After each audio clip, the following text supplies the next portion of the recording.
It's time to say bye to the bye week in Foxborough, but strange days are ahead for the New England Patriots. Stick around. You're about to be locked in to the Locked On Patriots podcast.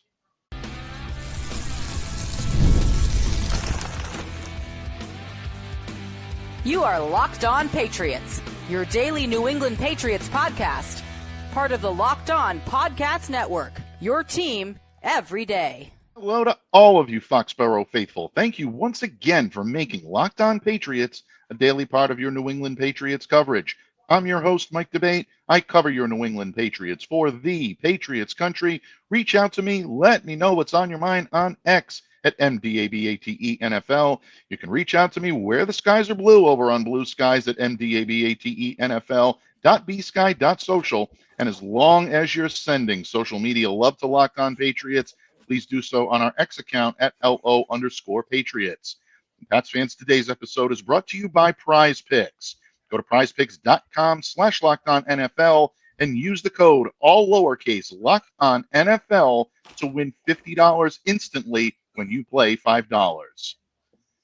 Pats fans, the bye week is now beginning to shrink in the rearview mirror of the vision of Patriots fans and the Patriots brass, as well as the Patriots team. They're heading into this weekend's matchup against the Arizona Cardinals, and they will be making that return to the practice field on Wednesday with the assistance of an offensive lineman whose services are desperately needed.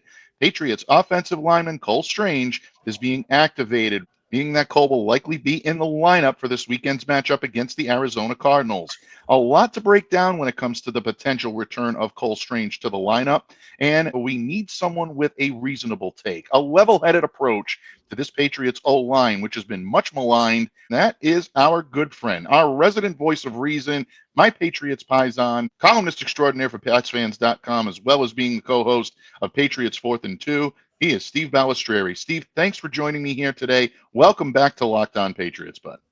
Thanks for having me. And yeah, the bye week is over. We'll get back to some football. This is going to be a very interesting last few weeks of the season.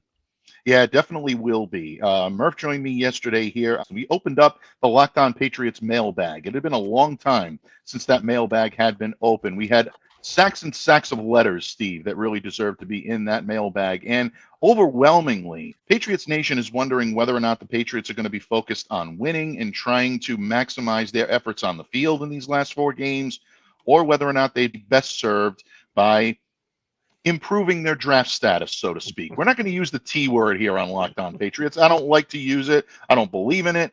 I don't think the Patriots do as well. By consensus, Murph and I believe they are going to put their best foot forward on the field. And the activity that the Patriots engaged in on Tuesday seems to support that cause. Cole Strange, the number 29 overall pick in the 2022 NFL Draft, will be rejoining the lineup this week. And Steve, we've seen it right from the beginning. Being a first-round pick comes with a lot of responsibility. A lot of Patriots fans believe he hasn't had the opportunity to grow into that role. Some fans are throwing around the dreaded bust term. Some are really wondering whether or not he is even worth a roster spot at this point. But you and I both saw a lot in this kid when he was first brought in and drafted. And Steve, you and I both know that the system that Alex Van Pelt loves to run, which is outside zone runs, is exactly where Cole is at his best when it comes to being a blocker. When you look at the return of Cole Strange, what do you believe it brings to the Patriots offensive line? How much of an improvement can we expect to see with Cole back in the lineup? Well, I'm intrigued. I mean, because for the reasons you just mentioned, right? This is the type of offense that he's best suited for. And I know there's been a lot of talk of him moving to center. Mm-hmm. But when I look at the Patriots offensive line, right now, I think center is one of their probably least worrisome positions. Brown isn't, he's not perfect, but I would rather see him go back to his original spot at left guard. And if they want to move him to center in 2025, I'm all for that, because we know David Andrews is getting older and, he's banged up. So I wouldn't mind that. in the future, but I think they could really use some help at left guard. I know, Michael Jordan struggled badly there down last several weeks, I guess. And putting Strange back there in an offense that he fits in, I think would be a really, really good idea. And I think he could have some positive impact there. Oh, I think he definitely could, without any question. Look, you look at last year and what Cole was able to give you.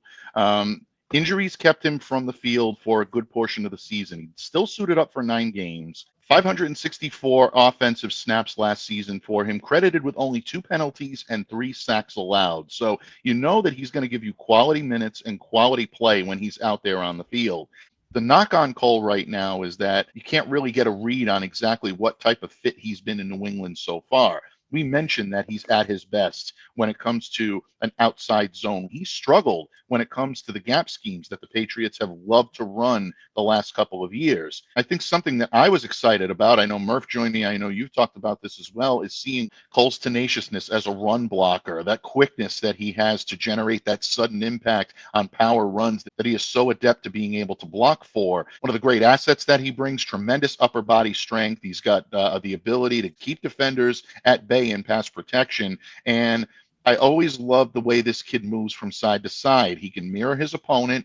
He knows how to be able to adjust his athleticism, whether he's going to be facing a more athletic type defender in a linebacker position or someone more like a lumbering defender, maybe in a defensive tackle. He knows how to adjust in terms of what his opponent is going to be. So that to me is what I'm looking forward to when it comes to his fit in an Alex Van Pelt offense. But Steve, you and I both know that this team needs more help than just Cole Strange coming back. Is it realistic to expect that his insertion back into this lineup, whether it be a guard or whether he does see time at center, we're not sure what this means for Ben Brown yet. Should the Patriots expect to see an immediate impact when he steps on the field this Sunday? I hope so. I would hope that he would have an impact, especially in the running game. I think, that's an area where they've struggled most of the year with the offensive line. I mean, the running game has been very inconsistent. And, to get guys like Ramondre Stevenson and Antonio Gibson going for this last month of the season, now that the weather's turning colder, you get that running game going. It gives you a better chance to win. I agree with you. I think someone like Cole Strange coming in and strengthens the middle part of that offensive line, and that's been a problem area. I understand that the tackles have been even more problematic than the interior, but Patriots have had their issues on the inside of that line, I think maybe more than we had anticipated heading into this season with some of the injuries and some of the difficulties that they've had with Andrews and Robinson taking a little bit of time to ease into his role as a rookie. There have been some problems there, and I think Cole brings stability to that interior, and I think that's something the Patriots will welcome with open arms this coming week. Yeah, I absolutely agree with that. Like I said, I'm intrigued to see, if he's ready to go. I know that they started practicing tomorrow would have been, or was it today, the end of his window. Right. So, he's been back in the practice field for 3 weeks. I'm hoping that he can step right in seamlessly and provide some juice in that running game. I mean, I know the pass protection has been poor as well, but if he can give them a little juice, as well as the next guy we're going to be talking about, right? You get a little improvement there. I'm not saying massive improvements, but some. I mean, this offense could take off. It could take off. And again, Alex Van Pelt's offense, Steve, is predicated on a strong running back. You want that strong running game to facilitate play action, to be able to spring the quarterback and give him the opportunity to either go off script if things break down, but most importantly, when you have a strong running game and a strong outside zone presence, it opens up play action. You can take the deep shots down the field. You can try to navigate and pick apart the intermediate areas of the football field. So that, I think, is where Cole is automatically going to upgrade this offensive line. Again, tremendously tenacious run blocker, folks. That's where the Patriots will be so glad to see Cole come back. In my estimation, you will see an improvement, probably a marked improvement, an immediate improvement when it comes to their ability to run the football, because he's just that good in this type of environment. And we'll see. We'll see what it means for the rest of the line, the tackles, the right side, and what it means for the man in the middle in Ben Brown. Steve, you hinted at this early. Before we take our leave of this subject, your thoughts on Cole potentially getting any snaps at the center position this week? Do you think we'll just see him in his familiar role of left guard, or could they be auditioning him for a future in the middle? I mean, we don't know. I mean, we're not in the meeting rooms with the coaches, but very good point. I would hope that they just leave Ben Brown where he's at for now. Yeah. That's, agreed. I mean, if you're going to do it, you have all off season to work with Cole at the center position.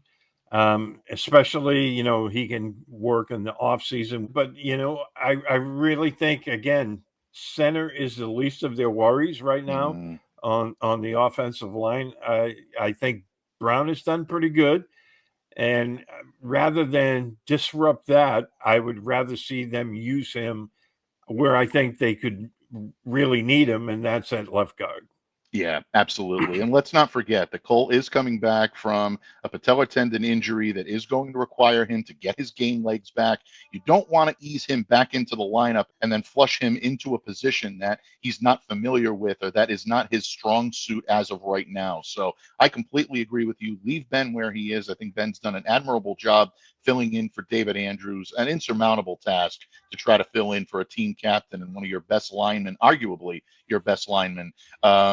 And at this point, it's important to see where Cole is and where he can go before we really determine his next destination for the New England Patriots. But it is good news, folks, that he will be back out on the field. He's not the only offensive lineman the Patriots may be putting back on the field before the end of the season. Rookie tackle Caedan Wallace has returned to the practice field, and his window to return to the 53-man roster is now open. Might we see Caden before the end of the season? And if so, what does it mean for the rest of the Patriots O-line? Steve and I are going to talk about that point and more when this episode of the Locked On Patriots podcast continues, a proud part of the Locked On Podcast Network, your team every day. Hey, Locked On Patriots fans. I know you're like me, and your holiday shopping list is, let's just say, far from complete. Well, if that's the case, I've got the perfect gift for the passionate sports fan in your life. Perhaps you've heard of Ice Shaker. Looks so nice in Patriot blue, doesn't it, folks?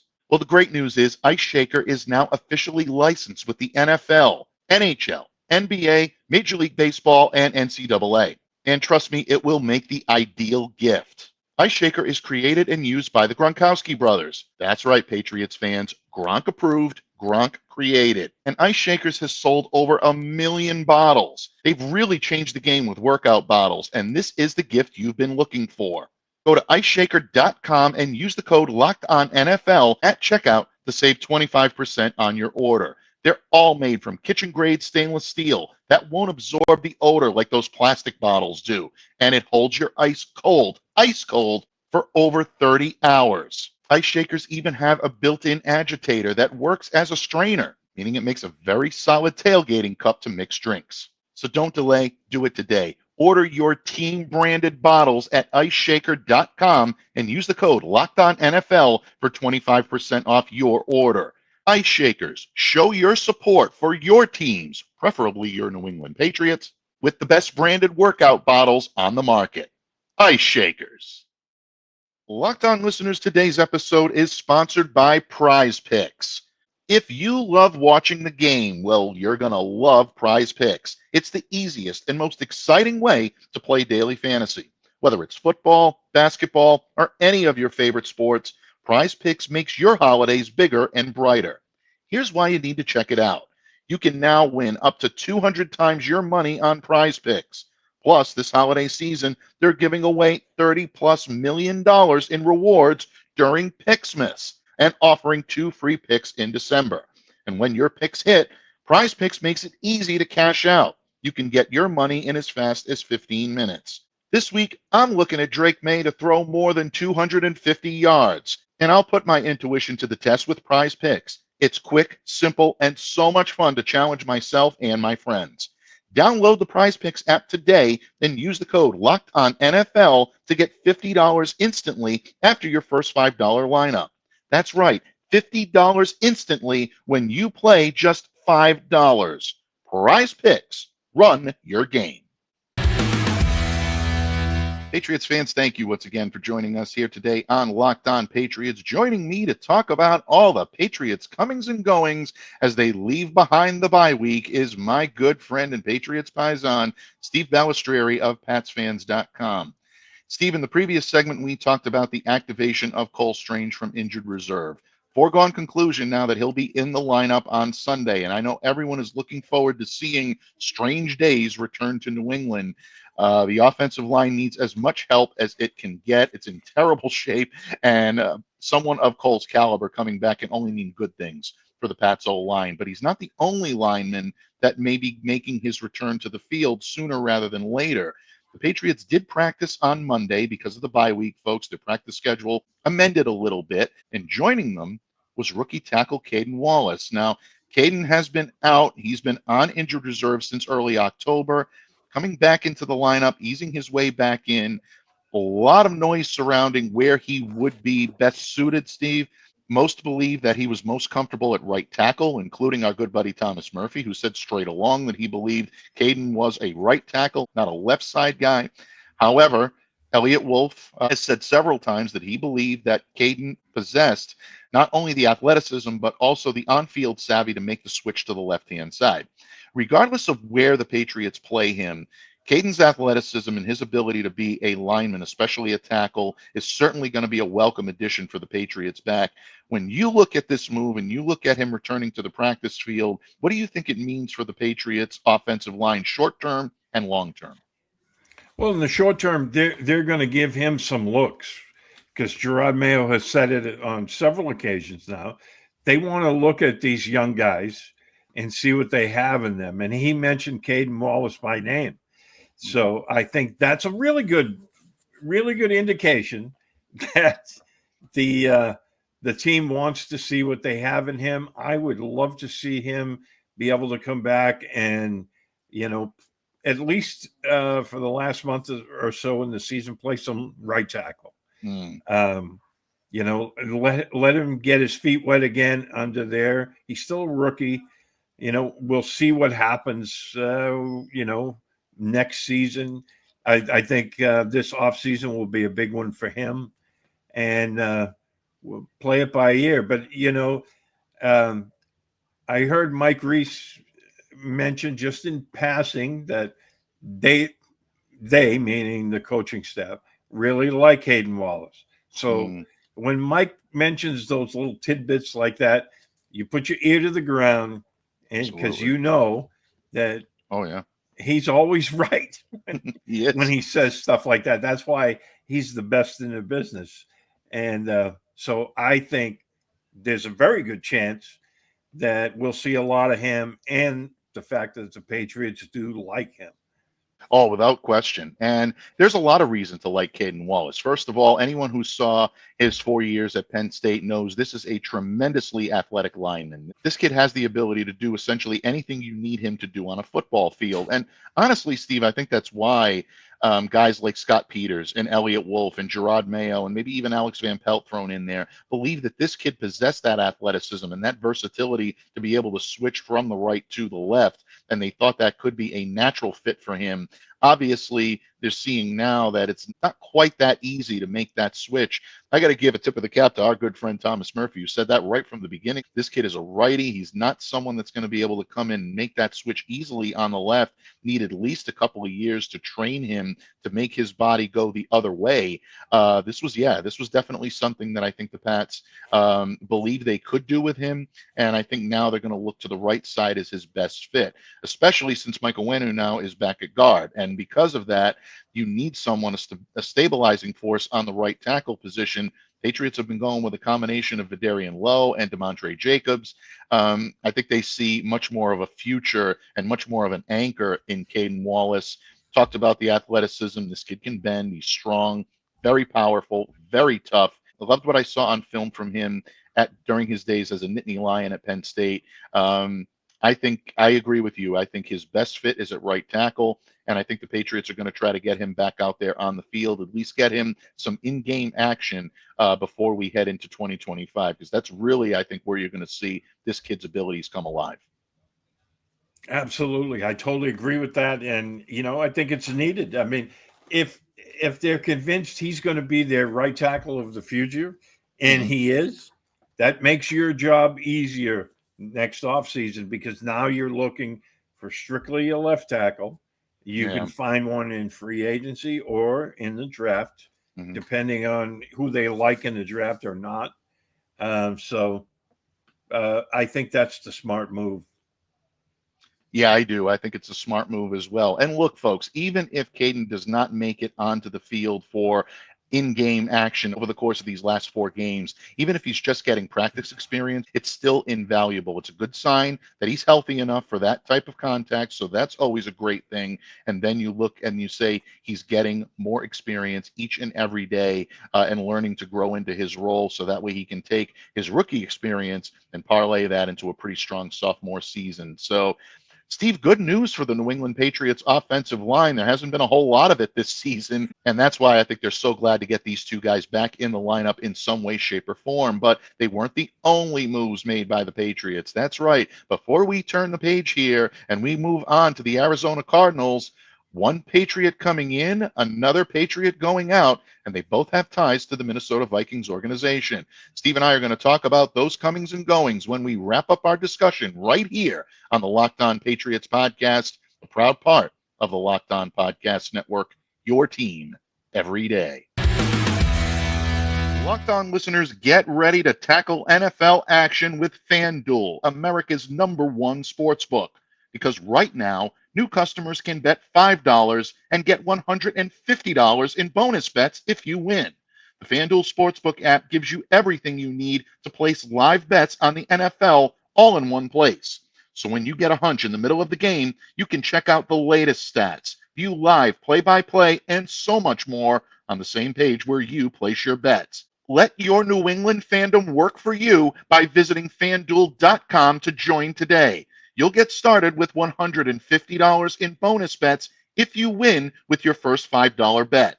That's FanDuel.com. Never waste a hunch and make every moment more with FanDuel, an official sportsbook partner of the NFL. Patriots fans, thank you once again for joining us here today on Locked On Patriots for this comings and goings post-bye week edition of Locked On Patriots. And joining me here is my good friend Steve Balestrieri of PatsFans.com, my Patriots paisan, always lending his wisdom and counsel the way only he can. Steve, we've talked a lot about the offensive line in today's episode. We've talked about the imminent return of Cole Strange to the lineup. We've talked about the potential return of Caedan Wallace to the lineup and what it means individually for the guard, the tackle, and even the center positions. But we're going to switch gears here for just a moment, because in order for the Patriots to make these moves, one player unfortunately had to be on his way out. And that player was wide receiver KJ Osborn. Now, Steve, I'll be the first to admit, Osborn was someone that I was very excited to watch in a Patriots uniform. I thought his ability, his sure hands, contested catchability, what we saw from him in Minnesota was just the tip of the iceberg when it came to what this kid could do on a football field. Unfortunately, it just never worked out for him here in New England. 7 catches for 57 yards and 1 touchdown is his final stat line as a New England Patriot.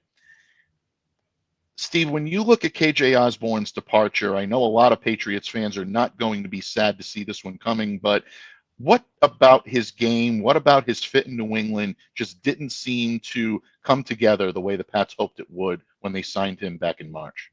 Yeah, I had high hopes for him. Not that he was going to be like, ultra productive receiver, but I thought they were going to get the same, production out of him that he had for a couple of years with the Vikings. And it just never worked out. I think, when the offense kind of struggled out of the gate, it kind of set him back. And then by the time they made the switch to Drake May, he was no longer part of, the solution, I guess you could say. So he got kind of phased out, and it's very unfortunate. I thought he was going to be much more productive here. It just didn't work out. I think he's a good player. That hasn't changed. It just, sometimes things don't work out like you hope. And that was certainly one of them. Without question. And I agree with you on KJ. I just think it was a tough fit for him here. Look, by his own admission, when he came in, he says, I am most comfortable when I'm on the inside.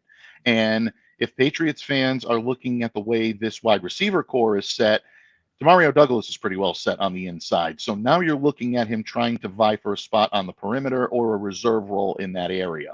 Demario is not going to be displaced. So when you look at Kayshon Boutte emerging and becoming a little bit more of a factor, I think the Patriots still hold out hope that Jalen Polk and Javon Baker can be what they drafted them to be.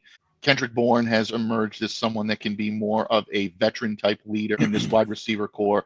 KJ just found himself on the outside looking in, but this is still a very talented receiver and someone that I am glad is going to get a chance to be able to catch on elsewhere. Over the course of the last few hours, since news of his release has hit, I've seen a lot of people in Patriots Nation demeaning this kid. I think the people that are doing that are not really familiar with this kid's game and what he's capable of doing on the field when he's properly utilized.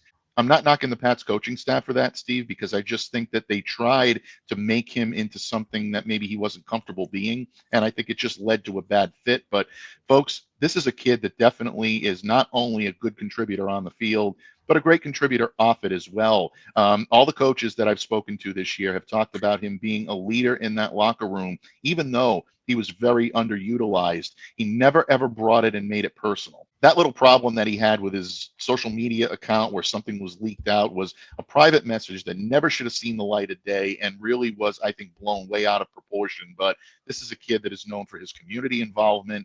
He hosts youth football camps, provides giveaways for back to school and underprivileged kids that need help. He also supports 2 families in his hometown with rent assistance each and every year. And something that I wrote about when he first came on board here in New England was he was responsible for playing a vital role in saving the life of former reality TV star Nelson Thomas from a horrific automobile accident that could have ended in Thomas losing his life. KJ and his Uber driver at the time were there and helped be able to carry this man to safety. So anyone that's knocking KJ Osborn on the way out, folks, he's one of the good ones. I definitely wish him well. And unfortunately, it just didn't work out here in New England for him. But Steve, there wasn't only a departure, the New England Patriots also bringing in a new player, a new kicker that will join the Pats practice squad. But could this be a little push on Joey Sly? Obviously, John Parker Romo is the kicker we're referring to. He was released by the Minnesota Vikings and did sign with the team's practice squad. Steve, when you look at what Romo has done both in his time in the XFL as well as what he's done this year so far with the Vikings, 11 of 12 in field goal tries and 7 of 8 on point afters, is this just a back building move for the Patriots when it comes to their practice squad, or could they be looking to push Joey Sly a little bit, who has been a little inconsistent the last few weeks? I think it's well, I don't know if anything's bothering Sly physically. Maybe he's going through some stuff right now, that's why he's been inconsistent. I know that Shank 25-yard field goal, something looked very amiss with that. Yeah. But again, that's just speculation on my part. I think that they're sending him, if there's nothing physically wrong with Sly, I think they're sending a message to Sly, saying, if you don't shape up, you can ship out, because we have a guy in here right now, and I think it'll be good to push him. Yeah, I think it'll be good to push him too. And look, bottom line, Joey Sly is a professional kicker. He's been to the puppet show. He's seen the strings. This kid has kicked from 63 yards out. You know, he's got the strength to be a power kicker. You know, he's got the accuracy to hit in short yardage range. And he had a tremendous training camp and has really been solid throughout the entire season. So certainly not ready to push Joey Sly out the door by any stretch of the imagination, folks, but you always have to be ready. And unfortunately, with kickers, sometimes momentum can be your best friend or your worst enemy. And if it does show up, it can have difficulties. So it's always good to have another option. So I think the Patriots saw that. They want to make sure that they have somebody on this roster that can do it. And I'm looking forward to hearing the practice reports on Romo to see what he's able to do and whether or not he is indeed pushing Joey Sly a little bit back to where he needs to be. If not, Patriots got themselves a pretty good backup, and you never can have too much firepower, Steve. You know that better than anybody. But what can I say? I graciously always appreciate you lending your wisdom, your counsel here to Locked On Patriots. Folks, be sure to follow my good friend Steve Balestrieri at SteveB7SFG on Twitter. You can always find his great written work at PatsFans.com. Always some of the best columns you'll read throughout Patriots media each and every week, including his Sunday column, which in my estimation is second to none. And you can catch Steve not only here each week on Locked On Patriots, but alongside the great Derek Havens, who joined us last week as Patriots 4th and 2 invaded Locked On Patriots. Definitely check them out wherever you get your podcasts. And stay tuned, folks, because we're about to turn the page to the Arizona Cardinals. And that means a crossover soon on the horizon here with Alex Clancy of Locked On Cardinals. Stay locked into Locked On Patriots, folks. You won't want to miss a single second of the action. In the meantime, on behalf of Steve Balestrieri, I'm Mike Debate, reminding all of you to stay safe, to stay well, to be the change you wish to see in the world. Have a great day, everyone, and we'll see you back here again tomorrow on Locked On Patriots.